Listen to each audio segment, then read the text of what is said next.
আজকে আমরা যে মুভিটি এক্সপ্লেন করতে যাচ্ছি এটি সাম্প্রতিক মুক্তি পাওয়া একটি জনপ্রিয় মুভি। রায়হান রাফি প্রযোজিত এবং আরফান নিশু অভিনীত প্রথম সিনেমা।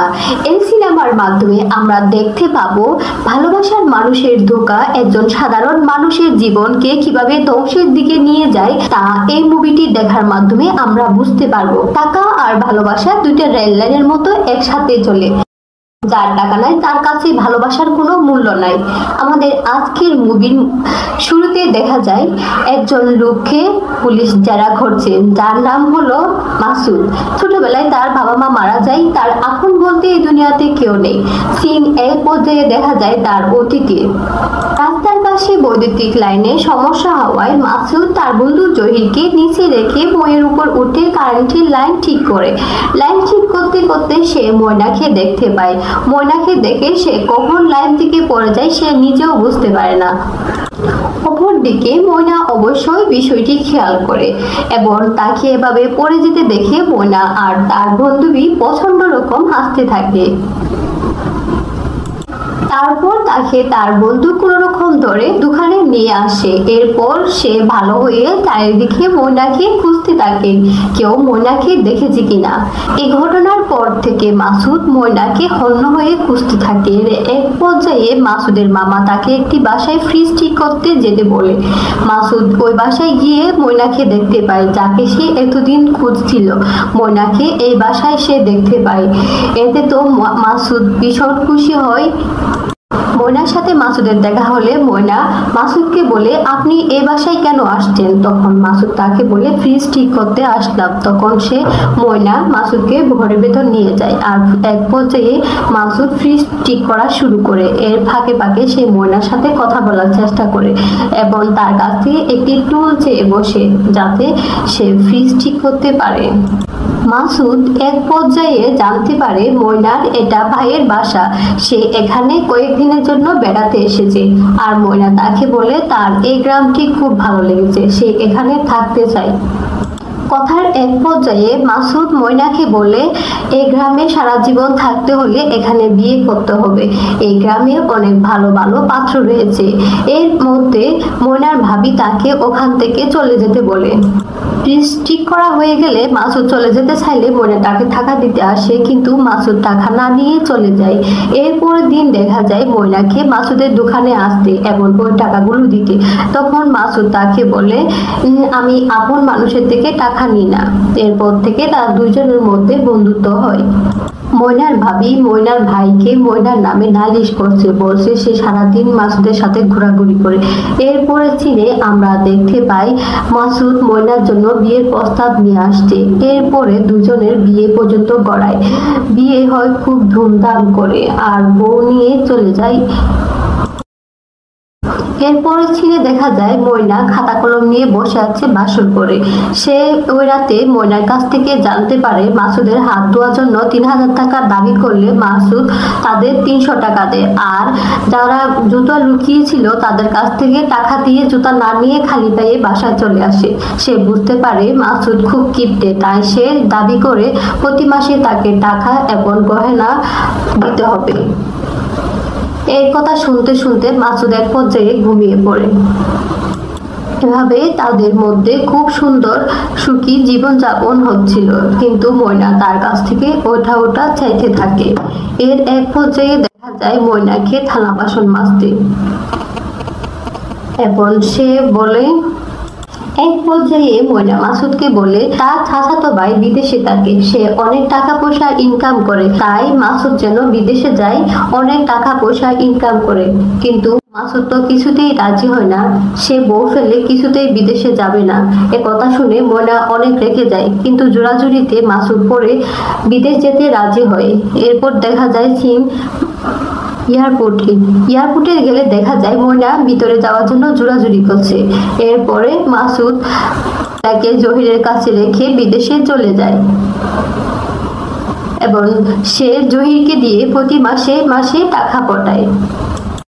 মাসুদ জহিরকে দিয়ে যে টাকা পাঠাইতো তাতে ময়না খুশি থাকতো না, সে আরো অনেক বেশি টাকা চাইতো। তাই মাঝে মাঝে জহির ময়নাকে নিজের থেকে কিছু টাকা দিত। আর ওদিকে দেখা যায় মাসুদকে যে ময়নাকে কল দিলে সবসময় পেত না, সে অন্য অন্য ছেলেদের সাথে কথা বলতো আর জহিরের সাথে সবসময় ঝগড়াঝাটি। ময়নার সাথে মাসুদের কথা হলে ময়না তাকে বলে সে তাকে কম টাকা পাঠায় আর ওই টাকা দিয়ে তার সংসার চলে না, আর বলে মাসুদ কম টাকা পাঠায় বলে ময়না তাকে অনেক কথা শোনায়। আর মাসুদ কিছু একটা বললে ময়না রাগ করে ফোন কেটে দেয়। এভাবেই চলতে থাকে তাদের। এরপরে রাতে যখন মাসুদ ময়নাকে চোরি বলে তখন ময়না বলে এরপর যেন আর না হয়, পরের বার থেকে বেশি বেশি টাকা পাঠাবে। এভাবে সে পরের বারে বেশি টাকা চেয়ে বসে। এরপর একদিন রাতে জহির অনেকগুলো বাজার করে ময়নার বাসায় যায় আর ময়না তাকে খাবার খেয়ে যেতে বলে এবং খাবার খাওয়ার সময় জহির ময়নাকে একটা হার দেয়, যেটা ময়না বারবার দোকানে গিয়ে নেওয়ার জন্য দেখছিল। এরপর সে চলে যাওয়ার সময় অনেক বৃষ্টিভাবে তারা দুজনের মধ্যে একটা সম্পর্ক তৈরি হয় এবং এক পর্যায়ে ময়না জহিরের সাথে জিনিসপত্র নিয়ে পালিয়ে যায় শহরে।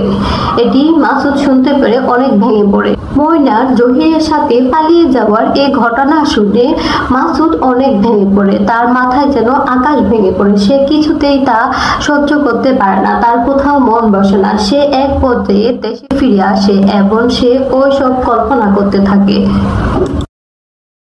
মধ্যে মাসুদের দম বন্ধ হয়ে আসে। যেদিকে তাকায় সে ময়না আর মাসুদকে দেখতে পায়। ময়না আর মাসুদ কিভাবে তাকে ঠকিয়েছে এ বলে সে খুব কষ্ট পায়। সে কোনো মতে ঘরে টিকতে পারে না। মাসুদ কষ্ট সহ্য করতে না পারে জোরে চিৎকার করতে লাগলো এবং মাটিতে সে লুটিয়ে পড়লো। পরের দিন গ্রামের চেয়ারম্যান সালিশ ডাকে। মাসুদের স্ত্রী গ্রামের অনেক লোকদের কাছ থেকে অনেক ধানা ধার করেছিল, সেই টাকা সবাই চায় মাসুদের কাছে। আর মাসুদ বিদেশ যাওয়ার জন্য 2 লাখ টাকা চেয়ারম্যানের কাছ থেকে ধার নিয়ে বাড়ি বন্ধক দিয়ে। আর মাসুদ নাহি জহিরকে ওই টাকা দিয়ে দিছিল চেয়ারম্যানকে দেওয়ার জন্য, কিন্তু মাসুদ চেয়ারম্যানকে দেয়নি। এদিকে আর 2 লাখ টাকা দিয়ে পুরো বাড়িটি চেয়ারম্যানকে দিয়ে সে আর বাকি টাকা সবাইকে দিয়ে ঢাকায় চলে যায়। ওইদিকে মাসুদ ময়নার ভাইয়ের বাসায় যায় ময়নাকে খুঁজতে, কিন্তু সে ময়নাকে পায় না। তার জন্য সে বিদেশ থেকে কিছু জিনিসপত্র নিয়ে এসেছিল, সেগুলো ময়নার ভাইকে দেয়, বলে তাকে যদি কোনোদিন দেখা হয় তাহলে দিয়ে দিতে। আর মাসুদ একেবারেই ভেঙে পড়ে। এই দুনিয়াতে তার আপন বলতে আর কেউ রইল না। বেঁচে থাকার মাসুদের আর কোনো ইচ্ছা নেই। সে এরপরে মাসুদ যেদিকে যায় শুধু ময়নাকে খুঁজে। সে ঢাকায় গিয়ে আনাচে কানাচে সব কানে শুধু ময়নাকে খুঁজতে থাকে। ময়নাকে খুঁজতে খুঁজতে সে একদিন খবর পায় ময়নাকে তার এক ভাই নাকি দেখেছিল। এরপর সে ময়নার খুঁজতে খুঁজতে এক সময় পেয়ে যায়। মাসুদ ময়নাকে খুঁজে পেলে ময়না তাকে না চেনার ভান ধরে বসে থাকে আর মাসুদকে সে অস্বীকার করে। মাসুদ তাকে তার স্ত্রী বলে ধরে নিয়ে যেতে চাইলে সে লোকজনকে দিয়ে মাসুদকে মার খাওয়ায় এক পর্যায়ে। এরপর মাসুদ ময়নাকে খুঁজতে খুঁজতে তার বাড়ি অব্দি চলে আসে। এরপর ময়না যখন জানলা বন্ধ করতে যায় তখন মাসুদকে দেখতে পায়। মাসুদকে দেখে সে একটা ছাতা নিয়ে বের হয়। তখন মাসুদের কাছে যায়, মাসুদকে এক পাশে নিয়ে গিয়ে বলে এখানে কি জন্য আসলি? আমার তোকে দেখলে খুব ঘৃণা হয়। যে পুরুষের কোনো টাকা নেই, বউয়ের ছোটখাটো আহ্লাদ পূরণ করতে পারে না, তার আবার কিসের বউ? তুই এখান থেকে চলে যা আর আমার চোখের সামনে আসবি না। এ বলে সে ওখান থেকে চলে যায়। আর মাসুদ তখন ওখানে বসে বসে কান্না করতে থাকে। এরপর মাসুদ বুঝতে পারে বেঁচে থাকার জন্য টাকার কি প্রয়োজন। সে এখন থেকে টাকার পেছনে ছুটতে থাকে এবং যে কাজ পায় তা করতে থাকে। সে এক পর্যায়ে কুয়া ভাগার কাজ নেই। কুয়া ভাগার কাজে সে করতে করতে এক সময় সে 3টি স্বর্ণের বিস্কিট পায়, যেগুলো পেয়ে তারপর আবার সে ময়নাকে কল দেয়। ময়নাকে কল দিয়ে ওর বিমাকে আবার নিয়ে আসবো। অপরদিকে মাসুদ স্বর্ণটি বিক্রি করতে গেলে বলে এটি তো স্বর্ণ না। এরপর সে ওই বারগুলা পানিতে ফেলে দেয়। পরে সে সব দেনাদানা শোধ করার পরও তার কিছু টাকা থাকে, যেগুলো রাখার জন্য সে ব্যাংকে যায়। তখন সে দেখে টাকা, অনেক টাকা, আসল টাকা। কি পরিমাণ টাকা থাকে ব্যাংকে সে তা আগে কোনো দিন কল্পনা করেনি। তারপর সে ব্যাংকে একটি অ্যাকাউন্ট খুলে সে বাসায় চলে আসে। তারপর সে ব্যাংক ডাকাতির পরিকল্পনা করে। মাসুদের মাথায় ব্যাংক ডাকাতির ভূত ঢোকার পর সে ব্যাংকের আশেপাশে একটি বাড়ি নেয় এবং সে সবসময় তা ব্যাংকের চারপাশে ঘোরাঘুরি করে কি করে ব্যাংক ডাকাতি করা যায় এবং সে একটা ঘর নিয়ে ওই ঘরের মধ্যে ম্যাপ করতে থাকে এবং সে মতে সে সুড়ঙ্গ তৈরি করার কাজ শুরু করে এবং এক পর্যায়ে সে সফল হয়ে যায়। মাসুদ নানা বাহানায় শুধু ব্যাংকে যায় আর ব্যাংকের দারোয়ানের সাথে বন্ধুত্ব করে এবং ব্যাংকের নানা বিষয় সম্পর্কে জানতে চেষ্টা করে এবং সে তার সাথে খুব ভাব করে আর টাকা কোথায় রাখে কিভাবে রাখে ওই সম্পর্কে জানতে চায় দারোয়ানের কাছ থেকে। মাসুদ তার বন্ধুর মাধ্যমে জানতে পারে ব্যাংকের টাকা বুল্টের মধ্যে রাখে আর বুল্ট হলো ব্যাংকের টাকার জেলখানা যেখানে ভিতর সমস্ত টাকা রাখা হয়। মাসুদ সারাদিন সুড়ঙ্গ করে আর সারা রাত সে মদ্যপান করে তার বন্ধুকে নিয়ে যাতে তার বন্ধুর কাছ থেকে ব্যাংকের নানা তথ্য মাসুদ নিতে পারে। এদিকে মাসুদ সুড়ঙ্গ করতেই থাকে, তার কোনো কুল কিনারা হচ্ছে না আর সুড়ঙ্গ করে ময়নার ছবি দেখে এরকম করতে করতে সে এক সময় চিন্তা জহিরকে সে মেরে ফেলবে। এই ভেবে সে জহিরকে মারতে গেলে ময়না তাকে দেখে ফেলে, দেখে কাঁদতে থাকলে জহির বলে জহির ময়নাকে প্রতিদিন মারে আর একটু ময়না কিনে জহিরের কাছে জহিরের নাকি আরেকটা স্ত্রী ও বাচ্চা আছে। এই কথা জানার পর জহির ময়নার উপর প্রতিদিন টর্চার করে। মাসুদকে বলতে থাকে সে তো জহিরের মতো খারাপ মানুষ না, সে তো ভালো মানুষ, সে কেন জহিরকে মারবে। এই বলে সে জহিরকে মারতে দেয় না। তারপর মাসুদ চলে যায়। মাসুদ চলে যাওয়ার সময় ময়না মাসুদকে বলে কালকে দেখা করতে। ময়না আর মাসুদ পরের দিন দুজনে দেখা করে। দেখা করলে ময়না মাসুদকে বলে তার গুপ্তধনগুলো কোথায়। মাসুদ ময়নাকে ব্যাংক ডাকাতির গল্প শোনালে ময়না তো অনেক খুশি হয়ে যায় আর সে ময়না মাসুদকে বলে সে সব সময় তার সাথে আছে আর যখন মন খারাপ হয় যেন ময়নাকে একটা ফোন দেয় তাহলে ময়না তার মন ভালো করে দেবে। এরপর থেকে ময়না আর জহিরের মধ্যে প্রতিদিন ঝগড়া হয়। মাসুদ যখন করতে করতে একটা ম্যানহোল পায় যেটার কথা সে ময়নাকে জানায়। পরে দেখা যায় জহিরকে কিছু লোক মারতেছে, সে আরেকবার বউয়ের সাথে আকাম করেছে আর ধরা খাইছে। তখন ময়না বিচারকের কাছে যায় এবং জহিরের জন্য সে মাপ চায়। অন্যদিকে মাসুদ ব্যাংকের ভিতর ঢুকে পড়ে, সে টাকা দেখে তো পাগল হয়ে যায় আর ওইখানে নাচতে থাকে। তখন মাসুদ ময়নাকে বারবার ফোন দিতে থাকে কিন্তু ময়না তো ফোন ধরে না। ময়না দেখে মাসুদ তাকে বারবার ফোন দিচ্ছে, সে বারবার ফোন দেওয়ায় এক পাশে গিয়ে মোবাইলটি রিসিভ করে। তখন মাসুদ তাকে বলে টাকা তো পেয়ে গেছি, তোমার একটা ভিডিও পাঠাইছি ওইটা দেখো। ময়না ভিডিওটা দেখে তো পাগল হয়ে যায়। সে বিচারকদের এক পাশে নিয়ে গিয়ে বলে আমি তো ওরে অনেকবার অনেকের সাথে আকাম করতে দেখেছি, আপনারা ওরে পুলিশে দেন তাইলে সে ভালো হইব। এই বলে ময়না ওইখান থেকে মাসুদকে রেখে চলে যায়। এরপর ময়না মাসুদকে ফোন দেয় আর বলে 10টা চালের বস্তা আনতে। ওইদিকে মাসুদ বলে আমি চাল দিয়ে কি করবো। তখন ময়না বলে চালের বস্তা করে টাকাগুলো ভরতে হবে। তখন মাসুদ বলে আমি যাই চালের বস্তা নিয়ে আসি। অন্যদিকে ময়না একটা বড় গাড়ি ভাড়া করে। তখন মাসুদকে ফোন দেয়, মাসুদ ফোন বন্ধ, মাসুদ কিছুতেই ফোন ধরে না। তখন ময়নার মন খারাপ হয়ে যায়, টাকা পাইয়া বেইমানি করলি আমার লগে, এই বলে ময়না চলে যায়। ময়না আর কি করবে, সে আবার জাহিরের কাছে ফিরে যায়। পরের দিন ব্যাংক খুলে দেখা যায় ব্যাংকে কোনো টাকা নেই। তখন সারা দেশে খবর ছড়িয়ে পড়ে, বিভিন্ন সাংবাদিক আসতে থাকে। পুলিশকে ইনভেস্টিগেশন করার জন্য দায়িত্ব দেওয়া হয়।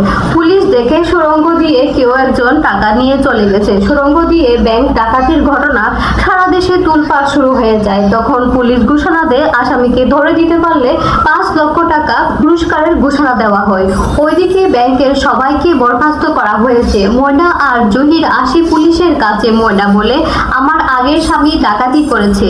তখন পুলিশ প্রমাণ চাইলে ময়না ওই ভিডিওটি দেখায় যেটা মাসুদ ময়নাকে পাঠিয়েছিল। পুরস্কারের টাকা চাইলে পুলিশ তাদেরকে জিজ্ঞাসাবাদের জন্য নিয়ে যায়। তখন ময়না বলে মাসুদ কোথায় আসে সে জানে না, তবে সে পুলিশকে আশ্বস্ত করে যে মাসুদ নিশ্চয় ময়নাকে কল দিবে। মাসুদ যেখানেই থাকুক না কেন ময়নাকে সে নিশ্চয়ই কল দেবে, পরে পুলিশকে সে জানাবে। এই বলে ময়না ওখান থেকে চলে যায়। পরে ময়নাকে মাসুদ আবার কল দেয়, তখন দেখা করতে বললে তারা দুইজন দেখা করে। ময়না মাসুদের কাছে টাকার কথা জানতে চায়, তখন মাসুদ বলে আমি কোনো টাকা পাইনি। ময়না বলে আমার লগে বেমানি করস, তুই একা টাকা খাইবি, আমি আমারে দিবি না, তা কি করে হয়, দেখ কারে নিয়ে আইছি। এই বলে সে পুলিশের হাতে মাসুদকে তুলে দেয়। তখন মাসুদ বলতে থাকে ময়না তুই আমার সাথে এটা কি করলি, তুই শেষ পর্যন্ত আমার সাথে এই বেমানিটা করতে পারলি। অন্যদিকে পুলিশ মাসুদকে থানায় নিয়ে যায় এবং মাসুদ স্বীকার করে যে ওই পরিকল্পনাটা মাসুদ নিজেই করেছে এবং সুড়ঙ্গটাও সে নিজেই করেছে, কিন্তু কোনো টাকা সে পায়নি। চুরি করে অন্য কেউ নিয়ে গেছে, সে মাত্র 50,000 টাকা ওইখান থেকে নিয়েছে। এই বলে স্বীকার করলে তাকে জেলে প্রেরণ করা হয়। জেলে সবাই চুপচাপ থাকে তার সাথে, কারণ সে অনেক বড় ব্যাংক ডাকাতি করেছে। অন্যদিকে মাসুদ চিন্তা করতে থাকে ওই টাকাগুলো কই গেল, সে প্রতিনিয়ত ওই কথাটি ভাবতে থাকে। তখন ময়না মাসুদের সাথে দেখা করতে আসে, কিন্তু মাসুদ কিছুতেই তার সাথে দেখা করে না। এরপর একজন তার সাথে বলে ভাই এত টাকা তুমি কই রাখছো, টাকাগুলা তো এমনি এমনি কোথায় যায় না, চলো আমার সাথে গেলে ব্যবসা করতে পারবে, বলো আমাকে টাকাগুলো কোথায় রাখছো। তখন বলে তাকে একটি দামি সিগারেট দেয়। তখন মাসুদের মনে পড়ে ওই সুড়ঙ্গের ভিতরে সে এই দামি সিগারেটটি দেখেছিল, তখন মনে পড়ে তারা এই কাজটি করলো। তখন মাসুদ ময়নার সাথে দেখা করে। ময়না বলে জহির টাকা নিয়ে ভাগছে, তাকে ডিভোর্স দিয়ে দিছে। ময়না মাসুদকে বলে সে একটি পানির পাইপ লাগাইছে, ওই পাইপটি ম্যানহোলে গিয়ে পড়েছে। তখন মাসুদ ময়নাকে জিজ্ঞেস করে কয় ফুটের পাইপ লাগাইলো, তখন ময়না বলল 9 ফুট। তখন মাসুদের মনে পড়ে আরেকটা ফন্দি, সে জেলে সুড়ঙ্গ করে পালাতে চায়। সে 2-3 জনকে সাথে নিয়ে বাথরুমে একটি সুড়ঙ্গ তৈরি করে, যেটা গিয়ে পড়েছে মেনহোলে, আর মেনহোল দিয়ে তারা পালিয়েও যায়। আর সিটি কর্পোরেশন দিয়ে উঠিয়ে জেল থেকে পালানোর ঘটনা সারা দেশে ছড়িয়ে পড়ে। তখন পুলিশ তাদেরকে খুঁজতে থাকে, কিন্তু বাকি লোকদের খুঁজে বের করতে পারলেও মাসুদকে তারা খুঁজে পায় না। অন্যদিকে মাসুদ পালিয়ে বোরখা পরে ময়নার সাথে দেখা করতে যায়। ময়নাকে নিয়ে সে একটি হোটেলে উঠে। তখন ওইখান থেকে সে তার বন্ধু যে দারোয়ান ছিল তার সাথে কথা বলতে থাকে। এ থেকে আমরা বুঝতে পারি ওই টাকাগুলো ওই দারোয়ানরাই নিয়েছিল। দারোয়ান আর ক্যাশিয়ার মিলে ওই সব টাকা নিয়ে যায় আর মাসুদকে তারা ধোঁকা দেয়। দারোয়ান মাসুদের ব্যাপারটি বুঝতে পেরেছিল, তাই সে মাসুদকে সবসময় বিভিন্ন তথ্য দিয়ে সাহায্য করত। এখান থেকে মাসুদ তাদেরকে মেরে টাকাগুলা নিয়ে ময়নাকে নিয়ে অনেক দূরে চলে যায়। রাঙামাটির পাহাড়ের পাশে তারা একটি ঘর বানায়। এরপর ময়না টাকাগুলো দেখে পুরাই পাগল হয়ে ময়না মাসুদরে বলে এতগুলো টাকা ঘরে থাকলে রাতে তো আমার ঘুমই আসবে না। তখন মাসুদ বলে ব্যাংকে গেলে ধরা খেয়ে যাবো। তখন মাসুদ ময়নাকে আবার বলে ব্যাংকে তোর নামে একটি ব্যাংক খুলবো, যেটার নাম হবে ময়না ট্রাস্ট ব্যাংক। এই বলে সে একটি গর্ত করে, তাতে সে টাকাগুলো রাখে, ময়নাকে ওইখানে নামতে বলে। তখন টাকার সাথে ময়নাকে সে জ্বালিয়ে দেয়। এভাবেই বেইমানি ভালোবাসার গল্পটি এখানেই শেষ হয়। বন্ধুরা, আমাদের ভিডিওটি কেমন লেগেছে? যদি ভালো লেগে থাকে তবে অবশ্যই আমাদের চ্যানেলটি সাবস্ক্রাইব করে আমাদের পাশেই থাকবেন। সবাইকে অনেক অনেক ধন্যবাদ আমাদের সাথে থাকার জন্য।